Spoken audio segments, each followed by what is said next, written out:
అందరికీ నమస్కారం. స్టార్ 9 న్యూస్‌కి స్వాగతం. ఈరోజు మనం తెలంగాణలోనే సుప్రసిద్ధ శైవ క్షేత్రమైనటువంటి దక్షిణ కాశీగా పేరు పొందిన వేములవాడ టెంపుల్ ఈవో గారితో ముఖాముఖి.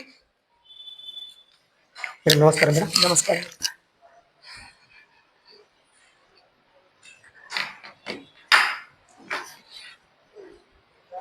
మేడం, కార్తీక మాసంలో ప్రధాన ఆలయంలో కానీ భీమేశ్వర ఆలయంలో కానీ మనకు భక్తుల కోసం కార్తీక మాసంలో ఎలాంటి ఏర్పాట్లు చేశారు?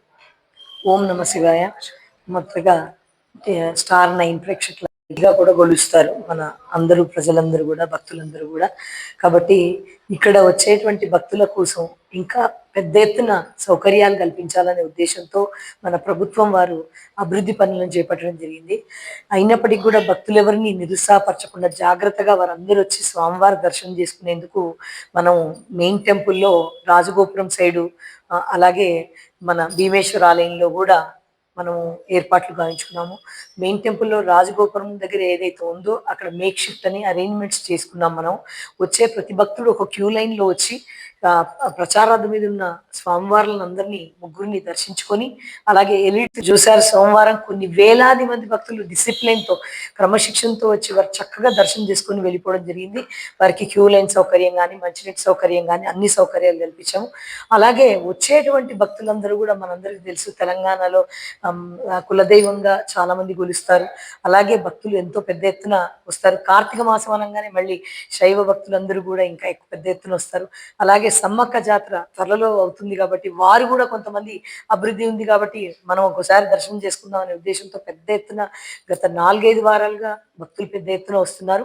వారందరికీ కూడా మనం భీమేశ్వర ఆలయం దగ్గర కూడా క్యూ లైన్స్ ఫెసిలిటీ కానీ, అలాగే వచ్చే భక్తులకు మనము లోపలికి వెళ్ళి చక్కగా స్వామివారి దర్శనం చేసుకోవడంకు, తర్వాత వారు రావడం దేనికోసం వస్తారంటే ఇక్కడికి వచ్చే భక్తులందరూ కూడా కోడె మొక్కును ముఖ్యంగా భావిస్తారు. వారు కోడెను మనం ఎక్కడైతే ప్రధాన ఆలయంలో ఇప్పుడు మనం అక్కడ నుంచి విశాలమైనటువంటి భీమన్నాలయాన్ని కూడా మనము దాదాపుగా 3.5 కోట్లతో డెవలప్ చేసుకొని, అలాగే మనము ఇప్పుడు మీరు చూస్తున్నారు వచ్చే భక్తుల కోసం అన్ని సౌకర్యాలు, కోడె టికెట్ల కౌంటర్స్ అయితేనేమి, టికెట్ కౌంటర్స్ అయితేనేమి, లేదా క్యూ లైన్స్ అయితేనేమి అన్ని కూడా భక్తులందరికీ మనము ఏదైతే చెరువు ఏదైతే ఉందో అక్కడ మన పార్కింగ్ ఏరియా అక్కడి నుంచి కూడా క్యూ లైన్ ఏర్పాటు చేసుకోవడం జరిగింది.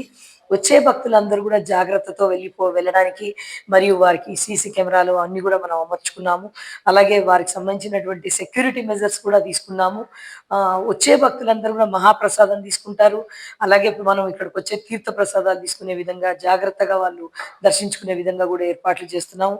వచ్చే భక్తులందరూ కూడా ఇక్కడ మహాప్రసాదం అంటే అన్నప్రసాదాన్ని కూడా స్వీకరిస్తారు కాబట్టి, అలాగే ఆర్జిత సేవలు, కోడెమొక్కుతో పాటు చాలా మొక్కులు ఉన్నాయి, చిన్న సేవలు, పెద్ద సేవ అని కూడా మనం రేపు మళ్ళీ అవి కూడా చేసుకోబోతున్నాము. అలాగే గుళ్ళో కుంకుమార్చన కానీ మిగతా అన్ని పూజలు కూడా మనం ఇక్కడ చేస్తున్నాము, అభిషేకము ఇవన్నీ కూడా. వీటితో పాటు వారందరికీ కూడా ఎక్కడ ఇబ్బందులు కలగకుండా ఇన్సైడ్ ద టెంపుల్ కూడా క్యూ లైన్ కూడా ఏర్పాటు చేశాము. వారికి సంబంధించినటువంటివి ఏవైతే ఏ లైన్లో వస్తే ఎక్కడ రావాలనేది, అంటే ఉచిత దర్శనం లైన్ కానీ, కోడె లైన్ కానీ, అలాగే మనం వారికి వచ్చేందుకు ఎటువంటి క్లాష్ లేకుండా అన్ని ఏర్పాట్లు కూడా చేసుకున్నాం. మనం వచ్చే భక్తుడు ప్రశాంతంగా దర్శనం చేసుకుంటారు. అందున వేములవాడ అంటేనే అది ఎంతసేపు అయినా నిరీక్షించైనా స్వామివారిని దర్శించుకోవాలనే భక్తులు వస్తారు కాబట్టి వారందరికీ మనం అన్ని రకాలైనటువంటి సౌకర్యాలు, లోపల ఇన్సైడ్ మంచినీటిని అందించే కార్యక్రమం కానీ, వారికి వచ్చేందుకు అక్కడ కోడ దిప్పే ప్లేస్లో కానీ ఎటువంటి అసౌకర్యం జరగకుండా అన్ని రకాలైన ఏర్పాట్లు ఇస్తున్నాం. Thank you madam. అలాగే దేవాలయ అభివృద్ధిలో భాగంగా భీమేశ్వర ఆలయం దేవాలయంలో ఏర్పాట్లు ఇంతవరకు జరిగాయి, ఇంకేమైనా మిగిలి ఉన్నాయా? అది ఇప్పుడు మనం చెప్పుకునేవన్నీ కూడా ఆల్మోస్ట్ మెయిన్ మన దేవాలయంలో రాజగోపురం దగ్గర కూడా క్యూ లైను, వాటర్ ఫెసిలిటీ, తర్వాత వచ్చే భక్తులకు సెక్యూరిటీ, సీసీ కెమెరాలు, స్వామివారి దర్శనము, ఎల్ఈడి స్క్రీన్ల దర్శనము ఇవన్నీ కూడా మనం అక్కడ చేయిస్తున్నాము. అలాగే భీమేశ్వర ఆలయంలో లడ్డు ప్రసాదాలు కానీ, ఇక్కడికి వచ్చే భక్తులకు టికెట్ కౌంటర్స్ కానీ, వచ్చే మార్గంలోనే అలాగే అన్నప్రసాదం కానీ, కళ్యాణం కానీ జరుపుకునేందుకు అన్ని రకాలైనటువంటి సౌకర్యాలు ఒకే దగ్గర, ఒకే సముదాయంలో ఉండే విధంగా మనం ఏర్పాటు చేసుకోవడం జరిగింది. అలాగే మేడం. అలాగే ఇప్పుడు ఈ కార్తీక మాసం సందర్భంగా దేవాలయానికి ఆదాయం ఎంత సమకూరింది? మన కార్తీక మాసం సందర్భంగా ఆదాయం అంటే ప్రతి నిత్యం కూడా భక్తులు ఎంతమంది వస్తారో వారిని బట్టి మనం ఆదాయం అనేది ఉంటుంది. దానికి దాంతో పాటు ఆదాయంతో పాటు మనం లడ్డు ప్రసాదాన్ని మన ఉచిత ప్రసాదాలు కానీ లేదా అన్నదానం కానీ వీటన్నిటికీ ఆదాయం ఉంటుంది. అది ఉంటుంది. అయితే ఇక్కడ మనం నిన్న కార్తీక మాసం సందర్భంగా వచ్చినటువంటి హుండీలను మనం లెక్కించడం జరిగింది. దాంట్లో 2,03,00,000 వరకు మనకు ఆదాయం సమకూరింది. Okay madam. అలాగే ఇప్పుడు ఈ కార్తీక మాసం పూర్తయిపోయింది. దాదాపు ఇంకో 1 మంత్ లోపల తెలంగాణలోనే కుంభమేళాగా అనుకునేది సమ్మక్క జాతర స్టార్ట్ అవుతుంది. సమ్మక్క జాతర అనగానే ముందుగా భక్తులకు గుర్తొచ్చేది రాజన్న దేవాలయం. మేడారంలో ఉన్న ప్రతి భక్తుడు కూడా ప్రతి జిల్లా వ్యాప్తంగా, దేశవ్యాప్తంగా కూడా రాజన్న మొక్కు తీర్చుకున్న తర్వాత, కోడెను కట్టిన తర్వాతనే సమ్మక్క జాతర దర్శనానికి వెళ్తారు. ఆ విధంగా మీకు పార్కింగ్‌లో గాని, నీళ్ళ సదుపాయం గాని, ఇంకేదైనా నిత్యాన్నదానం పథకం గాని, ఇంకా ఏ విధంగా మీరు ఏర్పాట్లు ఏ విధంగా సమకూరుస్తారు? మనందరికీ తెలుసు చాలా రెడీగా ఉంటాం మనం ప్రతి సంవత్సరము. వేలాది మంది భక్తులు ఒక రోజు ఒక శివరాత్రికి వచ్చే జనం సమ్మక్క సోమవారం వచ్చే అవకాశం కూడా ఉంటుంది. కాబట్టి ఈ విధమైనటువంటి ఏర్పాట్లన్నీ కూడా గతంలో మెయిన్ టెంపుల్లో అన్ని ఫెసిలిటీస్ ఉన్న చోట కూడా మనం జరుపుకోవడం జరిగింది. కానీ ఇప్పుడు మనం ఇక్కడ భీమన్న ఆలయంకు మనం ఎక్కడైతే సేవలు అందిస్తున్నామో అక్కడికి భక్తులు ఎక్కువ సంఖ్యలో వచ్చే అవకాశం ఉన్నందున మన ఈ భీమన్న దేవాలయాన్ని కూడా చాలా పెద్ద ఎత్తున అభివృద్ధి చేసుకొని అన్ని ఫెసిలిటీస్, టికెట్స్ సౌకర్యం కానీ, వచ్చే దారిలో వాళ్ళకు మన దగ్గర ఉన్న రూమ్స్ కానీ ఇవన్నిటిని కూడా మనము చాలా జాగ్రత్తగా వారికి కల్పించే విధంగా చేసుకున్నాము. అన్నప్రసాదం కూడా ఎంతమంది వచ్చినట్టయితే అంతమందికి అన్నప్రసాదం పెట్టడం కానీ, అలాగే వచ్చే భక్తులకు క్యూ లైన్ ముఖ్యం. అప్పట్లో మనకు పార్కింగ్‌ది మనకు తెలుసు, గుడి చెరువు అంటాము. అక్కడ పెద్ద ప్లేస్ ఉంది. ఇప్పుడు డెవలప్‌మెంట్ లో భాగంగా అక్కడే పార్కింగ్ జరుగుతుంది ప్రస్తుతం. నాకు తెలిసి సమ్మక్క జాతర అంతవరకు కూడా అక్కడే పార్కింగ్ చేసుకునే అవకాశం ఉంది. మీకు తెలుసు పెద్ద ఎత్తున వచ్చినా కూడా పార్కింగ్ సౌకర్యం ఉంది. అన్ని విధాల సౌకర్యాలు ఉన్నాయి. అక్కడ దిగంగానే వెంటనే మనం క్యూ లైన్ స్టార్ట్ చేసాం.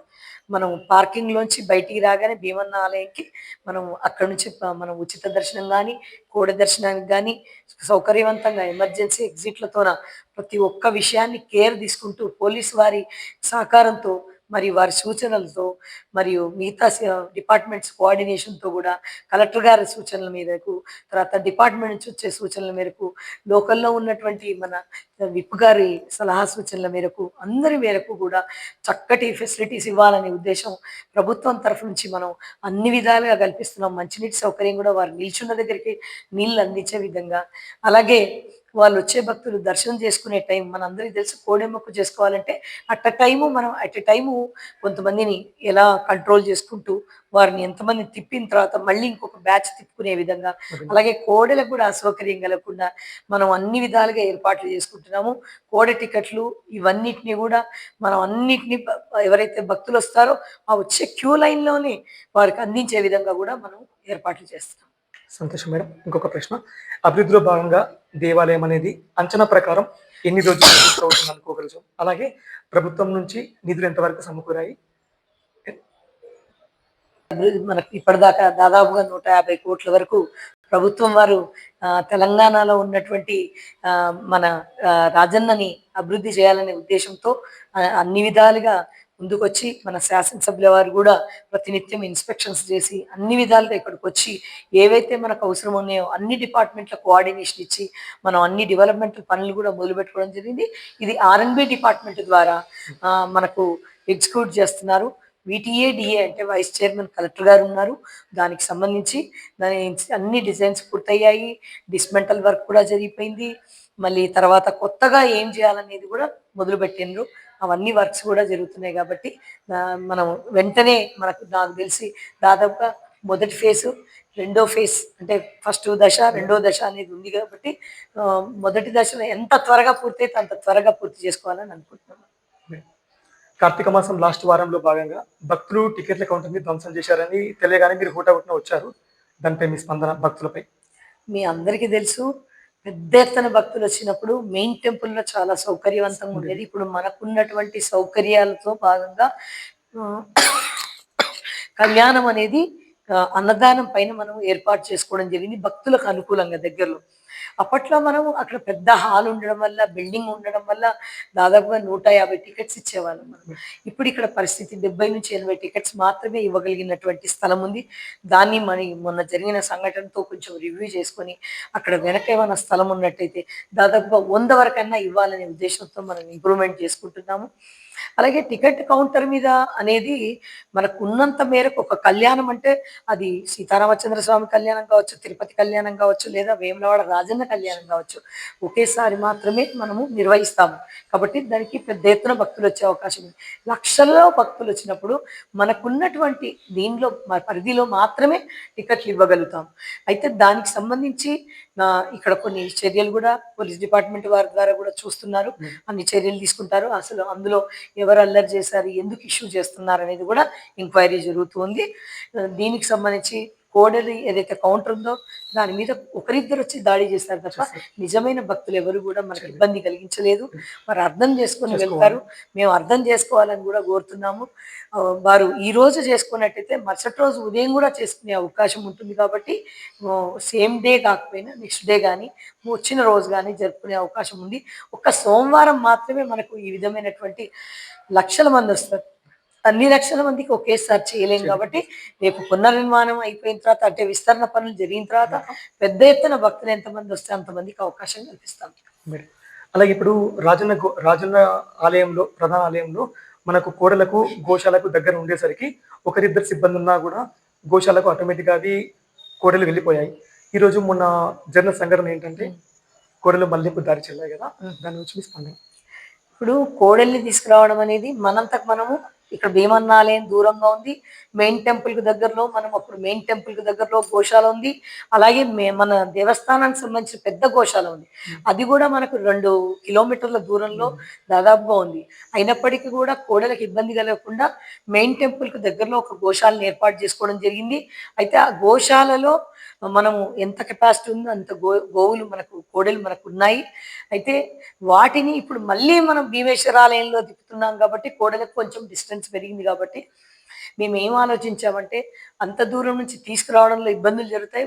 ఉదయం పూట అయితే ప్రాబ్లం ఉండకపోవచ్చు, కానీ దగ్గర ఉండడం వల్ల ఆ టెంపుల్కి ఈ టెంపుల్ కూడా 1/2 కిలోమీటర్ కంటే ఎక్కువ డిస్టెన్స్ లేదు, ప్రాబ్లం లేదు మనకు గ్రౌండ్ నుంచి వచ్చినట్టయితే. కానీ దానికి కూడా ఎందుకని కోడలకు కూడా రెస్ట్ ఉండే విధంగా మనము భీమేశ్వర ఆలయం వెనక వైపున మనం ఒక స్థలాన్ని సేకరించడం జరిగింది. వాటికి విశ్రాంతిగా ఉండేందుకు మనం షెడ్ కూడా వేసుకోవడం జరిగింది. అది ఇప్పుడు ఈ వారంకి పూర్తయిపోతుంది, మనకి 2-3 రోజుల్లో పూర్తవుతుంది. చాలా మంచి ఆలోచన మేడం. అది రాజన్న భక్తులకైనా వేములవాడ వాస్తవ్యులకైనా ఎవరికైనా కూడా అది చాలా చాలా మంచి ఆలోచన. Thank you madam. ఇంకొకటి, పోచమ్మ టెంపుల్లో కూడా భక్తులు కొంచెం అసౌకర్యంగా గుర్తుకుండి కొంతమంది పిల్లలు స్పృహ తప్పి పడిపోయారు, పోలీస్ సిబ్బంది లేక అని కథనాలు వినిపించాయి. ఎవరు లేకండి, భక్తులకు సౌకర్యాలు పోలీస్ సిబ్బంది అనేది చాలా మటుకు మనకు ప్రొటెక్షన్ ఇస్తారు. అయితే పోచమ్మ దేవాలయానికి వచ్చేటువంటి భక్తులందరూ కూడా ఉపవాసంతో ఉండి తర్వాత వాళ్ళు క్యూ లైన్స్ లో వచ్చి నిలబడడం అనేది ఇప్పుడు ఆ దేవాలయం కూడా మనందరికీ తెలుసు డెవలప్మెంట్ లో ఉంది. నెక్స్ట్ రాబోయే రోజుల్లో ఆ దేవాలయంలో కూడా మనం క్యూ లైన్స్ కానీ మండపాన్ని కానీ విస్తరణ చేసుకొని పెద్ద ఎత్తున భక్తులకు అవకాశం ఇస్తున్నాము. వచ్చే భక్తులకు వచ్చినట్టుగా ఈ రోజు వరకు ప్రస్తుతం వరకు అయితే తెలిసి పెద్ద కంప్లైంట్స్ అంటూ ఏమీ లేవు. వచ్చే భక్తులు వారు నమ్మకంతో వస్తారు అమ్మవారిని కొలవాలని. వారు ఇప్పుడు కోడెకి కూడా ఒక టికెట్ ఉన్నట్టయితే వారు పరివారం మొత్తం ఉంటారు. అంటే ఆ లైన్ లో దాదాపుగా ఒక టికెట్ తీసుకునేవారు 10 మంది ఉంటారు. వారు నార్మల్ దర్శనానికి కాకుండా ఒకే లైన్ లో క్రౌడ్ ఉంటుంది. మనం ఉచిత దర్శనంలో ఉండరు. అంటే మనం ఎంత ఉచితం కల్పించినా వారు నియమ నిబంధనలతో అంటే వారు ఏం ఇష్టతో చేసుకొని మనం చేయాలనుకుంటున్నామో దాని ప్రకారమే వస్తారు తప్ప వారు ఆ లైన్లో వెళ్ళి వారు నిజంగా వారికి బోనాలు సమర్పించడం కానీ అవన్నీ కూడా వారు నిష్ఠతో చేసుకుంటున్నారు. ఏమన్నా ఇంకా ఇబ్బందులు ఉన్నట్టయితే మనం రాబోయే రోజుల్లో అది నిర్మించుకుంటున్నాం కాబట్టి అటువంటి ఇబ్బందులు కూడా అధిగమించవచ్చు మనం. Okay madam. ఇంకొక చిన్న విన్నపం స్టార్ న్యూస్ నుంచి, భీమేశ్వర టెంపుల్ ముందు కానీ పోచమ్మ టెంపుల్ ముందు కానీ ఈ హిజ్రాలవి ప్లస్ యాచకులది ఏమవుతుందంటే కొత్త జంటలను వాళ్ళు టార్గెట్ చేసుకొని వాళ్ళు ఒకవేళ డబ్బులు 500 రూపాయలు 1000 రూపాయలు డిమాండ్ చేసి ఇవ్వకపోతే దుష్టులాడుతున్నారు. కొంచెం వాటి గురించి చూడండి మేడం మీరు ఒకసారి. అంటే మనకి ఇక్కడ దేవాలయం అనేది మా పరిధిలోకి వస్తుంది. మిగతావన్నీ కూడా బయట ఏదైతే ఉన్నాయో వాటిని మేము కూడా ఒకవేళ భక్తులకు ఇన్కన్వీనియన్స్ అయినట్టయితే మనం తప్పకుండా ఆ కన్సర్న్డ్ డిపార్ట్మెంట్స్ దృష్టిలో పెడతాం. Thank you madam.